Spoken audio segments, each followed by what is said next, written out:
अज तुम दिखाने अपने फतेहपुर शहर से तूफानी नेरी। इंजॉय करे लोग, पसंद आवे लाइक कमेंट कर दे, तो मेरे चैनल में भी सब्सक्राइब। हाँ जी, तूफानी नेरी हैगी जी।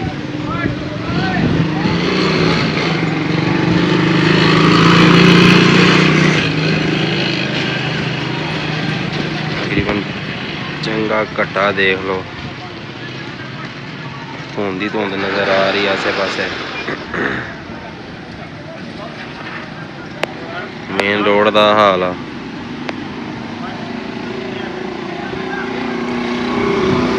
जा रहा घर में ताला लाण लिया। ये तो है जी ग्राउंड का हाल। तो मार्केट का हाल भी चेक कराने। काफ़ी हनेरा हो गया। आ मोटरसाइकिल मेरे तो देखो जी घट्टा कितना पिया खड़ा, देख सकते हैं।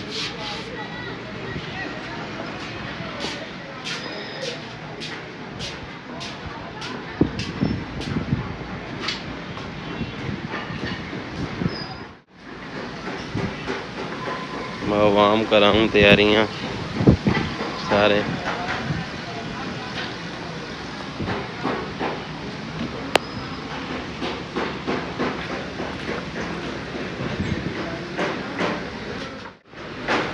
इधर भा एक खराद का काम करता पाया, ये भी तो हम चेक करवाने भी ये की पुट्ठे जे पंगे लई जांदा।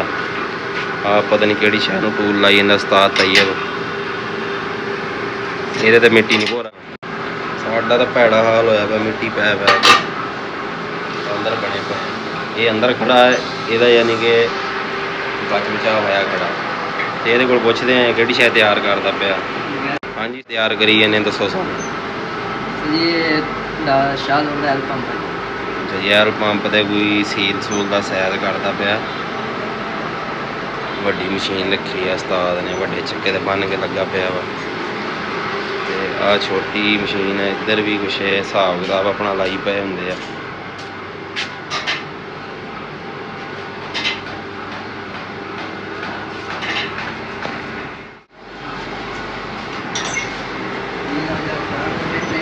एक आ गया जी वेला उस्ताद। ये अज वेला ही है, कुछ नहीं करता पाया। तो एक जड़ा इहदा दूसरा वड्डा नैक आ, वो कल्ला ही खपी जांदा। हाँ जी, तुसीं को वेले फिरी जाने, तुहानूं की मसला? अच्छा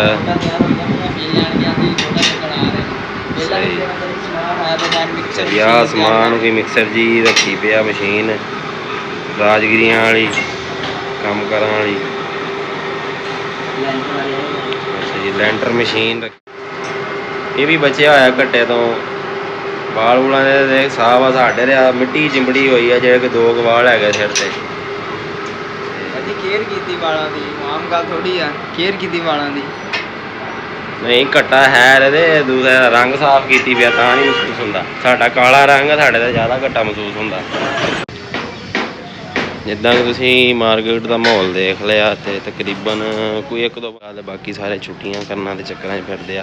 एक आ वेख अंदर वड़िया कपड़े बदली जांदा वा। आवे हुण ये हसी भी जांदा।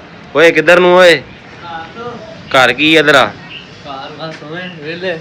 ये भी बचिया होया नेरी वाली मिट्टी तो। असी पूरे गए हैं सारे, तो ये अंदर च बड़े थे। साडी दुकान आर पार हैगी, इधर मिट्टी बहुत ही उड़ती रही है। फिर तुहानूं बाहर लै आए हैं जी, चेक करो। आगे बाडी बूडी का वजन करन लगे आ। साडा ज़ेब आ गया, नैक ज़ेब ते नैक फैसल ते आ बैठा मिठू। आ बैठा होया जी उस्ताद मिठू।